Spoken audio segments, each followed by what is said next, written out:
वक्त सबसे बड़ा बलवान होता है, ये बातें आप अच्छी तरह से जानते हैं।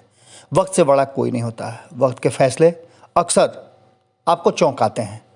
बिहार की राजनीति में जो लगातार चर्चाएं चल रही हैं और जिस तरह का एक्ट हो रहा है, उसने स्पष्ट कर दिया है कि आने वाले समय में बिहार में बड़े राजनीतिक परिवर्तन होने वाले हैं। वक्त का इंतजार कीजिए, वक्त आपको जवाब दे देगा। भोरे भोर के इस एपिसोड में हम आपका बहुत बहुत स्वागत करते हैं और आज की इस यात्रा पर जब हम निकलेंगे उससे पहले नीतीश कुमार ने अपनी यात्रा का कार्यक्रम तय कर लिया है।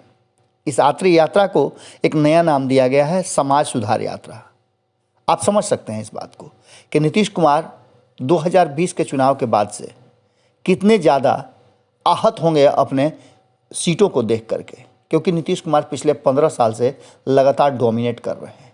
एक बार जब 2015 में उनकी सीटें कम आई थी तो 2 साल भी वो नहीं टिक पाए थे अपने साथी के साथ, क्योंकि उन्हें इस बात का एहसास था कि ज़्यादा सीटों वाली हमारी जो साथी है वो कभी भी उनके साथ धोखा कर सकती है या उनसे आगे निकल सकती है। और नीतीश कुमार को रेस में हमेशा आगे निकलने का मादा रहा है, आगे निकलने का सोचते हैं, कभी भी वो पिछड़ने की बात नहीं सोचते हैं।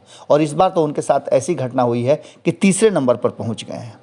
खैर, ये तो नीतीश कुमार की बातें हुई, लेकिन नीतीश कुमार के दोनों हाथों में लड्डू है, ये बात आप बेहतर समझ सकते हैं। नीतीश कुमार को सत्ता में बने रहने के लिए किसी के रहमो करम की ज़रूरत नहीं है, बल्कि नीतीश कुमार ऐसे आंकड़ों के साथ आते हैं और भाग्य भी उनका साथ देता है, जिससे सामने वाला आगे बढ़ करके उन्हें सत्ता में बनाए रखने के लिए पहल करता है। ऐसा आपने पिछले 15 साल में देखा होगा। भारतीय जनता पार्टी लगातार प्रयासों के बाद भी बिहार में अपने दम पर अपनी सरकार नहीं बना पाई और ना कोई मुख्यमंत्री दे पाई। अब जिनको उन्होंने साथ रखा है और जिस तरह से वो सत्ता में शामिल है, उसे देख करके लगातार भारतीय जनता पार्टी पर प्रश्न उठ रहे हैं और ये प्रश्न उठने भी लाजमी हैं, क्योंकि नीतीश कुमार के सामने कोई भी बौना ही साबित होता है, चाहे वो जितना भी बलशाली हो, सिर्फ आरजेडी के लालू प्रसाद को छोड़ करके। अब तेजस्वी यादव को लगातार आपने देखा होगा चुप्पी साधे हुए हैं और उनकी पार्टी के लोग बात कर रहे हैं। लालू प्रसाद ने अचानक से एक दिन में सब कुछ, शादी, छेका, बाकी जितने भी रस्म होते हैं सब करा करके तेजस्वी यादव को निश्चिंत कर दिया कि कभी भी किसी बड़े परिवर्तन के लिए वो तैयार रहें और इसके लिए कोई बाधा उनके सामने न आए। इन सारी बातों को लेकर के नीतीश कुमार के लिए सबसे बड़ी बात यह है कि नीतीश कुमार ने जो प्लान रचा था वो प्लान पूरी तरह से सक्सेस होता नजर आ रहा है। नीतीश कुमार ने देख लिया था कि जातीय जनगणना की बात करके वो पिछड़ गए हैं, तो क्यों न इससे बड़ा दाव खेला जाए और उस दाव में उलझा लिया जाए भारतीय जनता पार्टी को, जो कहीं ना कहीं उस बकरी की तरह हो जाए जो मेमियाए भी और भाग भी ना पाए। इन बातों को लेकर के नीतीश कुमार का ये दाव पूरी तरह से फिट बैठा और ऐसा फिट बैठा कि सदन में इसको लेकर के भारतीय जनता पार्टी बिल्कुल अलग थलग नजर आई और बिहार की जितनी भी पार्टियां हैं सब एक साथ नीतीश कुमार के साथ खड़ी नजर आई। ये दूसरा ऐसा अवसर है पिछले 6 महीने के अंदर में जो नीतीश कुमार को कहीं ना कहीं भारतीय जनता पार्टी के सामने मजबूत बनाता है। और ये योजना नीतीश कुमार ने बहुत पहले बना ली थी। नीतीश कुमार हर योजना को बड़ी ठोक बजाकर बनाते हैं और इसकी भनक तक किसी को लगने नहीं देते हैं, यहाँ तक कि उनके पार्टी के लोगों को भी इसकी भनक नहीं होती है। बात यहीं होती तो अलग होती। अब तो स्थिति ये हो गई है कि बिहार को विशेष राज्य का दर्जा भले ही 15 सालों में न नीतीश कुमार दिला पाए और न 20 सालों में कहा जाए तो राष्ट्रीय जनता दल दिलाने में कोई पहल कर पाई। 2020 से लगातार इस बात को लेकर के जब चुनाव की चर्चा हो रही थी तब भी ये बात कहा जा रहा था कि विशेष राज्य का दर्जा के लिए नीतीश कुमार पहल करेंगे। लेकिन ये बात सन 2000 से चल रही है, जब बिहार का बंटवारा हुआ था। तब लालू प्रसाद और राबड़ी देवी की सरकार ने स्पष्ट तरीके से विशेष राज्य के दर्जा के लिए पहल किया था। आज 21 साल हो गए। इन 21 सालों में किसी के बूते नहीं रहा, जबकि सरकारें भी रही सेम गठबंधन की, बिहार और माफ़ कीजिएगा केंद्र में 7 साल से है, और इससे पहले लालू प्रसाद जो कि 2000 में शुरू किए थे विशेष राज्य के दर्जा का जो डिमांड था, वो भी कुछ नहीं कर पाए, जबकि सरकार यूपीए की थी। इन सारी बातों को लेकर के अब नीतीश कुमार के दिमाग में जो सवाल आया है, उस सवाल को कहीं ना कहीं हल कर लिया है नीतीश कुमार ने। और जिस तरह से सदन में एकजुट नज़र आए भारतीय जनता पार्टी के विरुद्ध नीतीश कुमार, कांग्रेस, राष्ट्रीय जनता दल और एलजेपी तक, उससे स्पष्ट नजर आया कि नीतीश कुमार का जो कद है वो बड़ा हो गया है। इन सारी बातों को लेकर के मुख्यमंत्री नीतीश कुमार इससे पहले ही योजना बना चुके हैं। उन्होंने स्पष्ट किया था कि वो जैसे ही चुनाव खत्म होगा पंचायत का, त्रिसदस्यीय पंचायत चुनाव के बाद वो यात्रा पर निकलेंगे और बिहार के लोगों के साथ इंटरेक्ट करेंगे। आपको बता दें कि मुख्यमंत्री नीतीश कुमार 22 तारीख से अपने समाज सुधार यात्रा पर निकलने का प्रोग्राम बना चुके हैं और ये यात्रा 15 जनवरी को ख़त्म होगी। 15 जनवरी को ख़त्म होने के बाद आपको हमने पहले बताया था कि खरमास ख़त्म होगा, उसके बाद से बिहार में बड़े राजनीतिक घटनाक्रम सामने देखने को मिलेंगे। यात्रा की शुरुआत मुख्यमंत्री मोतिहारी से करेंगे, जबकि पटना और नालंदा में उनका समापन होगा। इस कार्यक्रम का पूरा खाका बना दिया गया है और नीतीश कुमार इसके लिए पूरी तैयारियां भी कर लिए हैं। इसके लिए आपको बता दें कि इस दौरान मुख्यमंत्री कई जगह जनसभा करेंगे। अधिकारियों के साथ मद्य निषेध, उत्पाद एवं निबंधन विभाग, दहेज प्रथा उन्मूलन और बाल विवाह समेत अन्य विभागों के जो पदाधिकारी हैं वो मौजूद रहेंगे और योजनाओं की समीक्षा भी की जाएगी।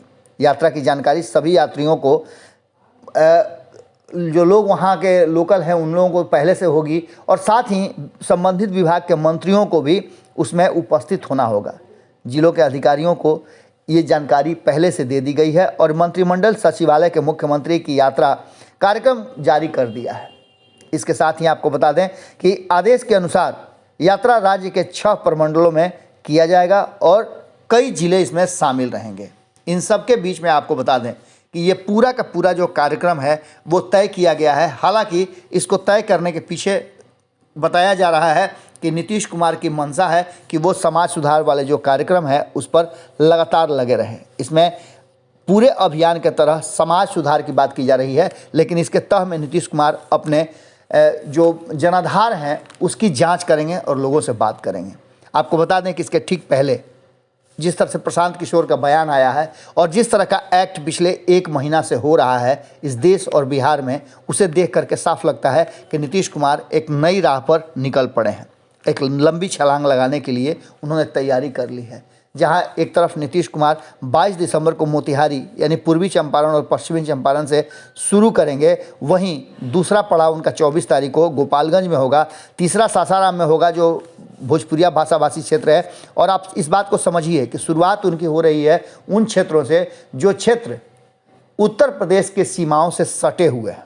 इसके साथ ही सासाराम में 27 तारीख को आएंगे और मुजफ्फरपुर में 29 दिसंबर को उनका कार्यक्रम होगा, 30 दिसंबर को समस्तीपुर में रहेंगे और 4 जनवरी को गया में रहेंगे। इसके बाद 6 जनवरी को बेगूसराय, 8 जनवरी को जमुई, 11 जनवरी को पूर्णिया, 12 जनवरी को मधेपुरा और 13 जनवरी को भागलपुर होते हुए वो पहुंचेंगे बांका और बांका से होते हुए 15 जनवरी को पटना से होते हुए नालंदा पहुंचेंगे। यानी कि नालंदा और पटना में उनका लास्ट होगा और उसके बाद से शुरू हो जाएगी वो रणनीति जिस रणनीति के तहत नीतीश कुमार को बड़े छलांग की तैयारी करनी है।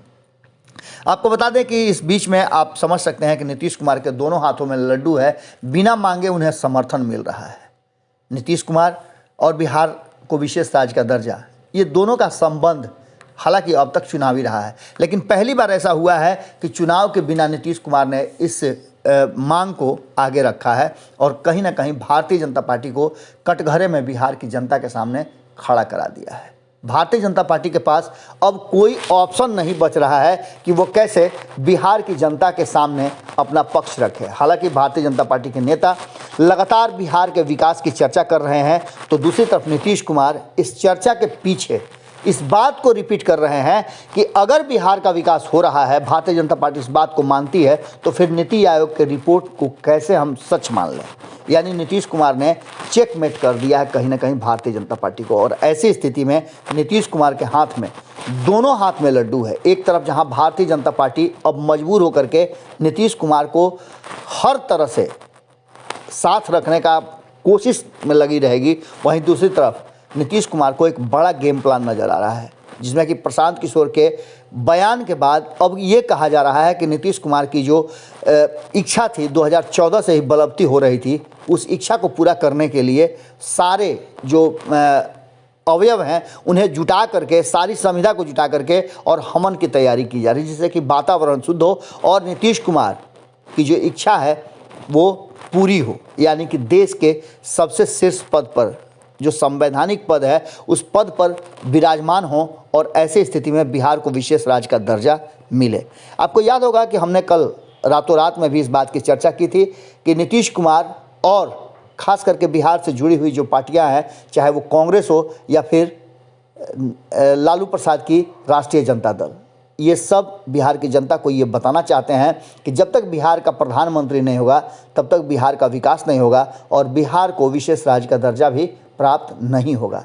कल संपादक नमन मिश्रा जी ने इस बात को रखा था कि अगर एक संशोधन की बात है, एक क्लॉज की बात है, तो ये बहुत ही छोटा काम है केंद्र में बैठी पूर्ण बहुमत की एनडीए सरकार और खास करके भारतीय जनता पार्टी के लिए। लेकिन भारतीय जनता पार्टी ये क्रेडिट नीतीश कुमार को देना नहीं चाहती है और कहीं ना कहीं ये क्रेडिट नीतीश कुमार लेना चाहते हैं, इस श्रेय को लेना चाहते हैं और यही कारण है कि नीतीश कुमार के मन में इच्छा जाग गई है कि वो इतिहास पुरुष बनने के लिए कहीं ना कहीं विशेष राज्य का दर्जा देने में अपनी पहल करें और उनके हाथों से ही बीके विशेष राज्य का दर्जा दिया जाए। इसके लिए प्रशांत किशोर भी तैयार हैं और सारा विपक्ष मिल करके नीतीश कुमार को प्रधानमंत्री बनाने के लिए तैयार है।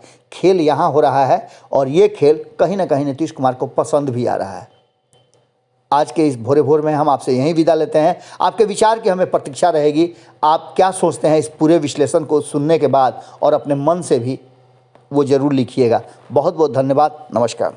अगर ये वीडियो पसंद आई और वह बिहार के राजनीति और बिहारियत से सरोकार रखेनी तो सब्सक्राइब बटन दबा के चैनल के सब्सक्राइब कर ली। ओजे एगो घंटी बा, ओकरा बटन दबा देला से कुल सटीक और मारक खबर रुआ मुफ्त में मिल जाई। अगर रुआ पत्रकारिता के हमनी के नया प्रयोग में सहयोग कर चाहतानी तो ज्वाइन बटन दबा दी। पेटीएम नंबर नोट कर ली 9386816700। धन्यवाद।